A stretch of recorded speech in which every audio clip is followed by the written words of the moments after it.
Good afternoon. तर आज सोमवार आहे आणि दुपारचे 12 वाजलेले आहेत. तर माझं स्वयंपाक वगैरे सगळं आवरून झालेलं आहे. दाखवते तुम्हाला मी आज काय बनवलं होतं. इथं आहे फ्लॉवरची भाजी, फ्लॉवर बटाटा मिक्स भाजी बनवलेली आहे आणि चपात्या आहे.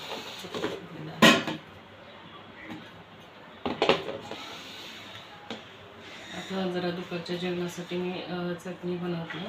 ओलं खोबरं घेतलेलं आहे, काप करून घेतलेत त्याचे आणि मिक्सरच्या भांड्यामध्ये लसूण थोडंसं अगोदर मी करून घेतलं होतं आहे का म्हटलं बघावं.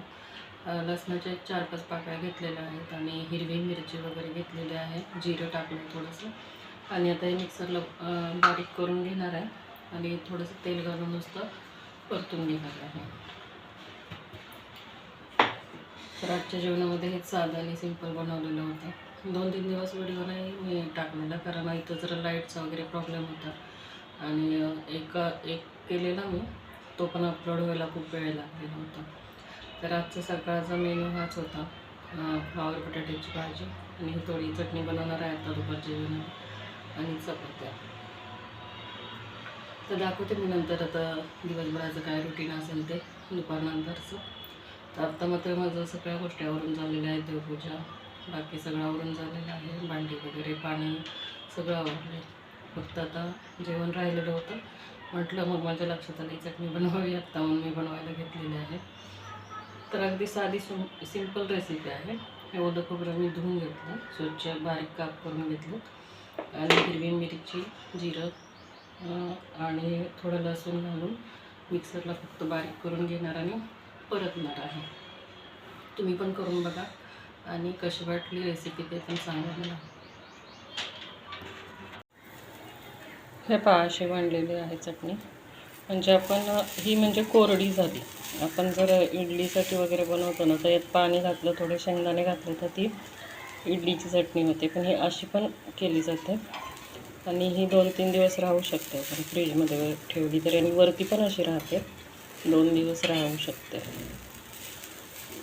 मीठ टाकलं आहे, थोडी हळद टाकली, जिरं आणि तेल टाकून परतून घेतली.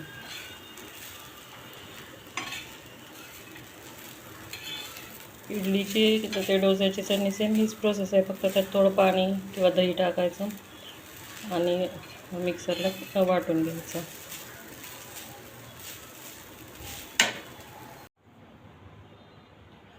तर आत्ता संध्याकाळचे 7 वाजलेले आहेत आणि सकाळी मी म्हटलेलं की मी दिवसभराचं रुटीन म्हणजे काय आहे ते शेअर करीन.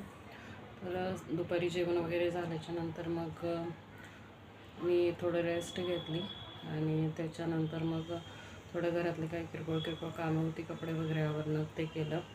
आणि आज महत्त्वाचं म्हणजे मला 1-2 कामं होती महत्त्वाची, पण गरम इतकं खूप जास्त गरम होत होतं आज, त्यामुळं काही दुपारी म्हणजे काम जास्त असं काही करता नाही आलं, कारण की किचनमध्ये काम करायचं म्हटलं ना खूप गरम होतं आणि आज भयंकर गरम होत होतं. आणि त्यात म्हणजे लाईट पण डीम आहे, आत्ता पण येते जाते लाईट, त्यामुळे मी म्हटलं थोडासा व्हिडिओ शूट करावा आणि व्हिडिओचा एंड पण करावा. तर 5-5:30ला चहा वगैरे झाला. नंतर आता संध्याकाळची कामं आवरून झालेली आहेत. तर आता अजून मी किचनमध्ये नाही गेलेले. आता मी फक्त संध्याकाळच्या जेवणामध्ये वरण भात बनवणार आहे, तुरीच्या डाळीचं वरण आणि भात बनवणार आहे. कारण इतकी जास्त उष्णता आहे आज की काही म्हणजे खाण्याची वगैरे इच्छा पण होत नाही आहे आणि संध्याकाळी जास्त जड जेवण घेणं योग्यच नाही आत्ता एवढ्या उष्णतेमध्ये. तर आता मी तेच बनवणार आहे. तर ते काही मी आता शेअर नाही करणार, कारण की लाईट चमकते, म्हणजे लाईटचा प्रॉब्लेमच आहे 2 दिवसामध्ये, सारखी जाती येते आणि खूप डीम आहे लाईट. फॅनसुद्धा अजिबात फास्ट चालत नाही आहेत. त्यामुळं मग आताचा व्हिडिओ इथंच एंड करते. आणि व्हिडिओ आवडला असेल तर व्हिडिओला लाईक करा, शेअर करा आणि सबस्क्राईब पण करा आणि कमेंट करून मला सांगत जा. बाय.